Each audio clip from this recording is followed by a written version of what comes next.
Guys, welcome back to the channel, and this is going to be a complete beginner series on ReactJS. So guys, in this video I'll briefly talk about what is ReactJS, why you should learn ReactJS in 2020, and what are the prerequisites to learn ReactJS. So guys, without any further ado, let's get started. So guys, ReactJS is a JavaScript library. Yes, it's a library, not a framework of JavaScript. Some people confuse it with framework, so please don't fall for it. It is developed by Facebook, and yes, it is maintained by Facebook itself and by other communities, some individual developers as well. ReactJS is basically used to build beautiful user interfaces.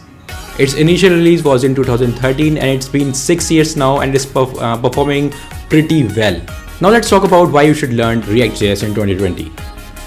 My first reason would be some big companies are also using ReactJS. Companies like Instagram, Facebook, Pinterest, Airbnb, Uber, these all are currently using ReactJS. So I think it's a big reason in itself why you should learn ReactJS.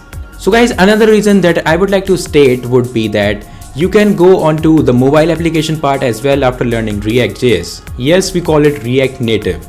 After learning the basics of ReactJS, you can pretty well go with the React Native because the basic concepts of ReactJS work perfectly fine with React Native. There are some syntax changes, no doubt, but yes, you will not find any difficulty in coping up with that.